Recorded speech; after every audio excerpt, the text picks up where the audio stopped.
Welcome back, everyone. I'm Corbin Fraser, and here again with this week's biggest stories. The battle for financial sovereignty is heating up while institutions like BlackRock, Tesla, MicroStrategy double down on Bitcoin. Regulators and global financial players are making moves to reshape the whole industry. So El Salvador keeps on stacking Bitcoin despite IMF pressure. Brazil's stock exchange is expanding crypto investment options, and the ETF race is ramping up. Plus, major innovations in DeFi and staking could change the game. So let's dive in. Firstly, bullish news. Coinbase CEO, King of the Balds, Brian Armstrong predicts that Bitcoin adoption could reach several billion people by 2030, fueled by surging demand, inflation fears, and growing regulatory clarity. Now, citing data from BlackRock, Armstrong noted that Bitcoin's adoption rate is outpacing both the internet and mobile phones, with 300 million users in just 12 years. So with Bitcoin ETFs projected to hit $250 billion in mainstream interest accelerating, crypto's global reach is on track to continue expanding very rapidly. Tesla's latest SEC filing confirms it holds over 11,500 Bitcoin, now valued at $1.1 billion, reflecting a $590 million unrealized gain under new accounting rules. So the company originally bought $1.5 billion worth of Bitcoin in 2021, but sold 75% of its holdings back in 2022. Now, recent blockchain activity sparked some speculation of a sale, but analysts have confirmed that the transfers were actually just internal. They weren't them dumping. So while Tesla no longer accepts Bitcoin for payments, Elon Musk has kept the door open for future crypto investments, depending on market conditions. Now, El Salvador is still buying Bitcoin despite pressure from the powers that be, the International Monetary Fund, the global lending institution that's infamous for attaching restrictive conditions to its development loans. So despite the warnings from the IMF that Bitcoin is a no-no, El Salvador has added another 18 BTC in the past week, bringing in a total to its reserves of almost 6,100 BTC. Now, the Central American nation's government remains committed to the accumulating of Bitcoin, even after removing BTC's legal tender status, which was a condition for securing that $1.4 billion IMF credit line. So while removing BTC's legal tender status signals a bit of a shift in policy, Bukele's administration continues to stack Bitcoin, keeping a core part of its long-term crypto strategy intact. So still bullish on El Salvador. And I love Bukele. You know, he's just high T alpha. B3, Brazil's largest stock exchange, is expanding its crypto offerings with plans to launch Solana and Ethereum futures by the end of the year. Now, the exchange, which already sees $860 million in monthly Bitcoin futures trading, is responding to growing demand for more cryptocurrency derivatives. So B3 is also considering Bitcoin options, further increasing opportunities for institutional investors. So while Brazil's crypto market is booming, these new investment products could drive even greater institutional adoption in the Portuguese-speaking Brazilian LATAM world. So fingers crossed over there. Grayscale and New York Stock Exchange ARCA are pushing for the first Cardano ETF in the US, filing with the SEC to list the Grayscale Cardano Trust. So if approved, the ETF would allow investors to gain exposure to Cardano's ADA token without actually holding the asset directly. So the SEC has about 45 days to respond, but given its cautious stance on crypto ETFs beyond Bitcoin and Ethereum, approval remains somewhat uncertain. Still, the filing signals increased institutional interest in Cardano and alternative cryptocurrency assets. So we'll kind of see where this one all leads. Bloomberg ETF analysts Eric Balkunas and James Seyfarth have given Litecoin a 90% chance of ETF approval, making it the most likely crypto ETF to be approved this year. Now, Dogecoin follows with a 75% probability, while Solana and XRP trail at 70 and 65% respectively.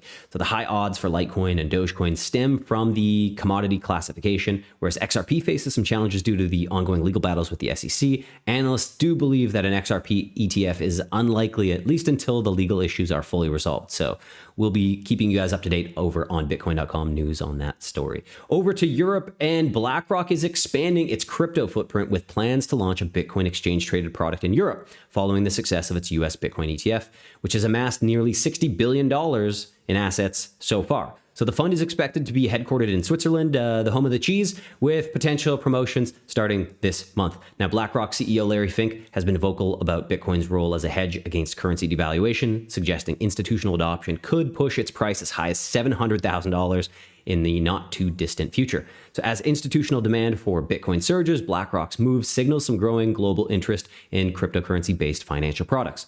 Over to Ukraine. Now, Ukraine is set to legalize crypto by this summer. A new regulatory framework is nearly finalized, paving the way for official integration of digital assets into the financial system of Ukraine. Now, taxation will align with traditional investments, though unresolved issues could see some investors taxed on their full holdings. So regulatory oversight is still up for debate, with lawmakers considering shifting control to the National Bank of Ukraine. MicroStrategy, which recently rebranded itself to just Strategy, has resumed Bitcoin buying, adding another 7,600 BTC for $740 million. Now, this brings its total holdings to almost 480,000 BTC. The purchase was funded through stock sales and a preferred stock offering, continuing the company's aggressive accumulation strategy. Now, Strategy remains the largest corporate Bitcoin holder, with executive chairman Michael Saylor predicting Bitcoin could hit $13 million per Bitcoin by 2045. Metaplanet is also all in on Bitcoin, announcing plans to buy 21,000 BTC by 2026.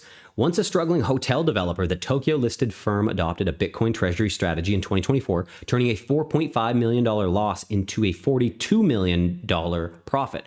Now, the shift sent its stock soaring 3,600% in 1 year, making it one of the best performing stocks worldwide. Now, the company is doubling down with its 21 million plan, aiming to become Asia's largest public Bitcoin holder. Metaplanet is also launching Bitcoin Magazine Japan and rebranding a hotel into the Bitcoin Hotel to further integrate Bitcoin into its business. Now, Japanese mobile game developer Gumi Inc. is set to buy 1 billion yen, or $6.6 million worth of Bitcoin over the next 3 months, aiming to strengthen its Web3 initiatives. So the move aligns with its participation in Babylon's staking protocol, allowing Bitcoin to secure other blockchain networks. Now, Gumi expects to benefit from both price appreciation and staking rewards while integrating cryptocurrency deeper into its business model. So the company has previously partnered with Square Enix and SBI Holdings, signaling a broader push into blockchain gaming. So switching gears, and FTX is set to begin creditor payouts on February 18th. Nearly 3 years after its collapse, FTX will start repaying convenience class creditors. So, I mean, for those who are unfamiliar with bankruptcy proceedings, this is the group of creditors. It's effectively, users of the FTX platform, normies. In other words, it's just like total normies, brokies. We're not like the big whales. Just like if you had a few grand, if you had maybe even like under 100 grand, you're probably in that bucket. So normal people who held money on the exchange at the time it went bankrupt. So BitGo and Kraken are going to be handling distribution of the payouts, while other creditor classes await further updates. Now, FTX Recovery Trust continues asset recovery efforts, marking this as a major milestone in the exchange's long-awaited restructuring. India's largest centralized crypto exchange, WazirX, is launching RT tokens to compensate users after a $230 million crypto breach. Now, WazirX plans to distribute recovery tokens equal to the stolen funds, with future asset recoveries boosting the RT token value.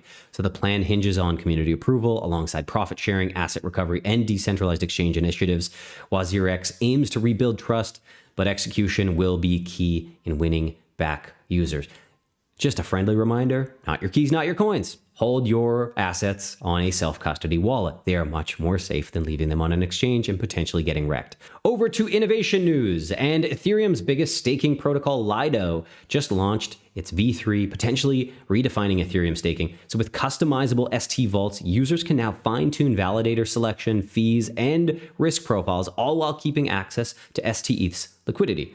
So institutions get compliance-friendly staking, asset managers gain DeFi flexibility, and the node operators tap into high-volume stakers. Plus, a reserve ratio mechanism ensures security and decentralization. So with a 3-phase rollout, Lido is leveling up liquid staking to meet the evolving needs of stakers on Ethereum. Maybe Lido can help Ethereum finally go up in price. We'll see.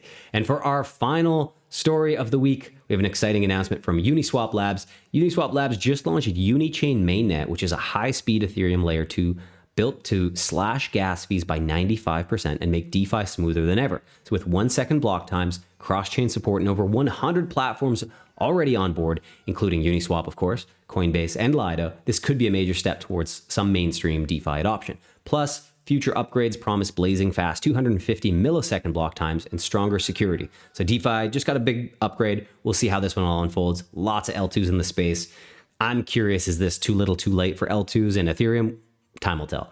And that's a wrap for this week. As the battle for financial control heats up, there's no better time to protect your financial freedom then by owning the top cryptocurrencies, just make sure you take self-custody of your funds, which is easy to do using the Bitcoin.com wallet app, available on iOS and Android. And don't forget to hit like, subscribe, drop your thoughts or opinions in the comments. Stay plugged into our socials for more updates.